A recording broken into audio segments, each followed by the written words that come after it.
30 বছর পর ফাঁস হয়েছে শাবনূর সালমান শাহর সম্পর্কের গোপন তথ্য। শাবনূরের পেটে ছিল সালমান শাহর বাচ্চা। এবার আবারও সালমান হত্যায় নতুন মোড়, ফেসে যাচ্ছে নতুন নতুন মুখ। ছিল যে শাবনূরের সাথে ইমনের অ্যাফেয়ার ছিল, শাবনূর প্রেগন্যান্ট হয়েছে, সিঙ্গাপুরে নিয়ে অ্যাবর্শন করেছে। এগুলি সব সামিরার মুখ থেকে শোনা। আমি কিন্তু সালমান শাহর সঙ্গে শাবনূরের প্রেমের সম্পর্ক ছিল, শাবনূর প্রেগনেন্টও হয়েছিল, সিঙ্গাপুর গিয়ে বাচ্চা নষ্ট করে আসে। কথাগুলো বলছিলেন আমেরিকায় বসবাস করা বাংলাদেশি প্রবাসী রুবি সুলতানা, যিনি সেটা হচ্ছে যে আপনাদের কেন মনে হয় যে সালমান শাহকে হত্যা করা হয়েছে, এবং সেই সময় আসলে কোন কোন বিষয়গুলো আপনাদের মনে যে এই বিশ্বাস বা এই সন্দেহটাকে এনে দিয়েছিল, সেগুলো যদি একটু বলতেন। আসলে আমার মেয়ে ওখানে কি ছিল, সে মারছে, এই অ্যাকচুয়ালি সালমানের সাথেই বেশি ম্যাচিং হতো তার।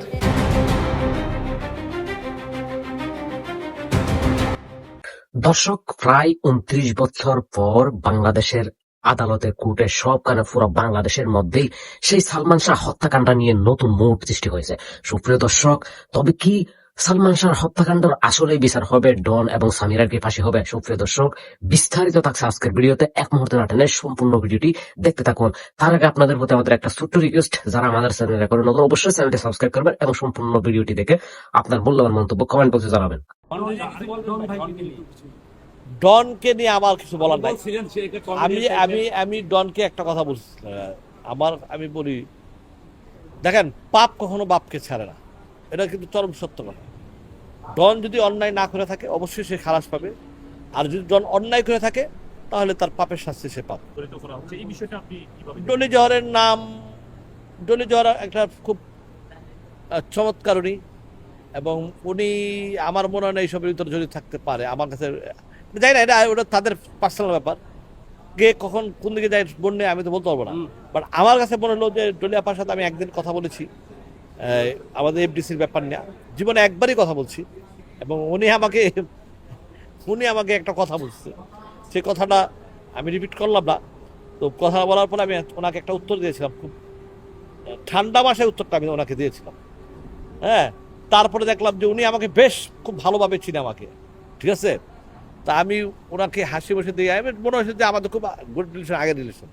বাট ওনাকে আমার কাছে মনে হলো যে উনি একজন সরল খুবই সরল একজন মানুষ, এবং আমার কাছে মনে হলো একজন সরল মানুষ।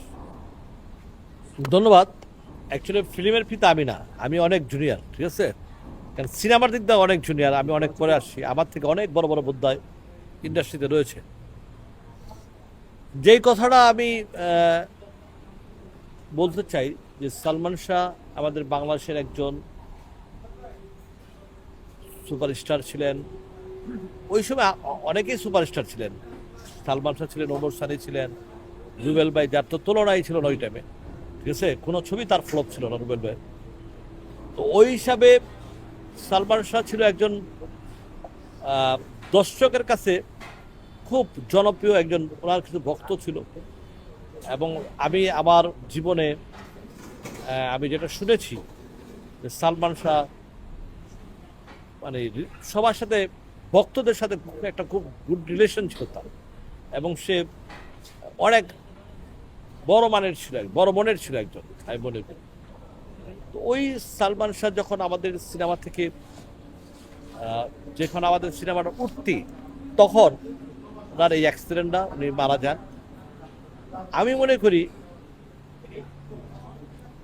ওনার এই মৃত্যুটা আমাদের দেশের জন্য অনেক ক্ষতি হয়েছে। আমি মনে করি এর সাথে যারা যারা জড়িত আছে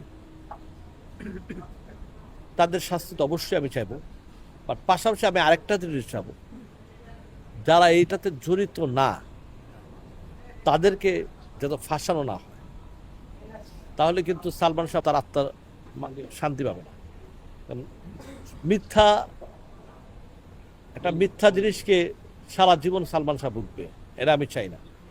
আমি চাই মূল ঘটনা, মূল বিচার, এবং সে যেই হোক, দেশে বিদেশে যেই জায়গায় হোক, তার পরিবারের হোক, তার পরিবারের বাইরে হোক, যারাই হোক, অবশ্যই তাদের শাস্তি আমি চাই। কারণ আমিও কিন্তু সালমান শাহকে খুব লাইক করতাম। তার একটা ছবি আমি দেখেছিলাম, ছবির নাম হলো স্বপ্নের ঠিকানা। এত সুপার ডুপার, আমার জানা মতে স্বপ্নের ঠিকানা বিনাকা সিনেমা হলে 1 থেকে 1.5 বছর ছবিটা চলেছে। একটা হলে যদি একটা ছবি 1.5 বছর চলে, তাহলে আপনাকে বুঝতে হবে সে বাংলাদেশের অনেক বড় একটা সম্পদ ছিল। তো সেই সম্পদকে যারা নষ্ট করেছে তাদের বিচার অবশ্যই আমি চাই। আমি একটা কথা বলি, আমি কথাটা একটু বলে গেছি, যারা প্রকৃত যারা দোষী তাদের শাস্তি হোক, যারা দোষী না তাদের শাস্তি করার দরকার নাই। উনি কাউকে যদি ফাঁসাইতে চায় তাহলে কেস মামলাটা হালকা হয়ে যাবে আমি মনে করি। বাট উনি যাকে টার্গেট করবে তার বিরুদ্ধে 100 মামলা উনি দেখ, কিন্তু জিনিসটা যেন সত্য হয়। আমার কাছে মনে হয় না এটা ফালতু কথা, এটা ঠিক আছে। কেউ কাকে হিন্দু এটা টোটালি একটা ভুয়া কথা, ঠিক আছে। সিনেমার আমরা তো ওনাকে দেখিও না, চিনিও না, জানিও না, যারা আমরা এখন বর্তমানে যারা আছে, কারণ আমরা তো আর ওনাদেরকে এসে পাই নাই, এখন যারা আছে ওনাদেরকে তারা পায় নাই, অতএব এটা টোটালি একটা ভুয়া খবর। একটি মৃত্যু, একটি নায়ক, আর 3 দশক ধরে উত্তর খুঁজে ফেরা একটি পরিবার।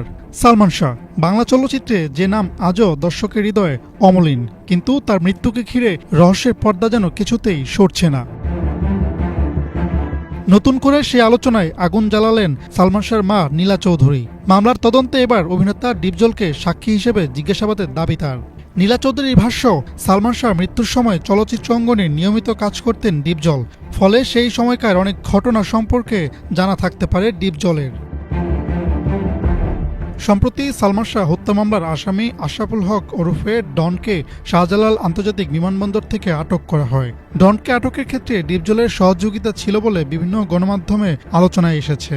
আর এ কারণে মামলার স্বার্থে ডিপজলকে জিজ্ঞাসাবাদ করার দাবি তুলেছেন নীলা চৌধুরী। ডিপজল তো কোনো সন্দেহের তালিকায় নাই, আমি তো বলছি যে উনি বিষয়ে কিছু জানে নাকি, জানার জন্য। এদিকে সালমানের মা নীলা চৌধুরী সন্দেহের তালিকায় আছেন অভিনেত্রী ডলি জোহরের নামও। নীলা চৌধুরীর দাবি, সালমান শাহর মৃত্যুর দিন কি ঘটেছিল সে বিষয়ে ডলি জোহর অনেক কিছুই জানতেন। বিভিন্ন সময় গণমাধ্যমেও এ নিয়ে কথা বলেছেন তিনি। তাই তাকে জিজ্ঞাসাবাদ করে সেদিনের ঘটনা প্রবাহ এবং সংশ্লিষ্ট ব্যক্তিদের সঙ্গে তার যোগাযোগের বিষয়টি খতিয়ে দেখা দরকার।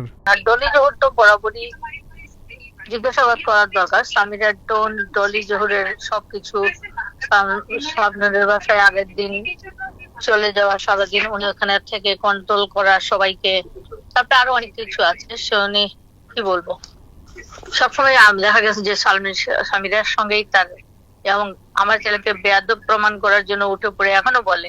অভিনয় শিল্পীকে যে মা বলে বলে কি মা বানাই ফেলায় মানুষ। আমাকে মা ডাকতো না, আমি শাশুড়ি হতে পারি নাই, এসব প্রমাণ দিতে হবে না, প্রয়োজনে ডাকা হবে। নীলা চৌধুরীর এমন দাবির প্রেক্ষিতে গণমাধ্যমে কথা বলেছেন বরেণ্য অভিনেত্রী ডলি জোহর। বাংলা বিষয়ের সঙ্গে কথা বলার সময় নিজের অবস্থান তুলে ধরেন এই অভিনেত্রী। কোনো প্রতিক্রিয়া নাই, দেখি কি করে, কতদূর যায়। আমার কোনো প্রতিক্রিয়া নেই, কিছু বলার নেই তো কিচ্ছু। এখানে কি আমাকে কিছু বলার আছে? কেউ তো কিছু বলার নেই, কেউ তো কিছু বলছে না। যেমন যারা জানে যে এটা আসলে ঠিক না, তার প্রতি কেউ কিছু বলছে না, সব মুখ বন্ধ করে আছে। আমি এখন মুখ বন্ধ করে থাকি, দেখি কি হয়। সালমান শাহর মা আপনাকে কেন সন্দেহ করছেন? আপনার কাছে কি মনে হয় আসলে কোনো এর পিছনে কোনো স্পেসিফিক কোনো কারণ আছে? না, আমি তো বলেছি, আমার তো সব রেকর্ডেড। আমি এর আগে সাংবাদিকদের বলতাম না যে কি হয়েছিল, কি ব্যাপার। আমি তো বলেছি যে আমি স্বপ্নের বাসায় গেছিলাম সেদিন একটু কারণে, যে প্রয়োজনে গেছিলাম সেই প্রয়োজনে যে আটকে গেছি। ঘটনাটা আমি যাওয়ার পরে ঘটনা শুনলাম যে এই হয়েছে আর কি। মানে ওইখানে যে আমি সংবাদটা পেয়েছি এবং আসতে পারিনি, কারণ স্বপ্নের মা বাসা ছিল না, মানুষ ডিস্টার্ব করছিল, স্বপ্নকে বাইরের লোক মব করছিল, বাসায় ঢুকে যাচ্ছিল, তারপর মানুষ ফোন করছিল, যার কারণে আমার ইন্ডাস্ট্রি থেকে সবাই আমাকে বলছিল তুমি এসো না, তুমি যখন আছো ওখানে থাকো।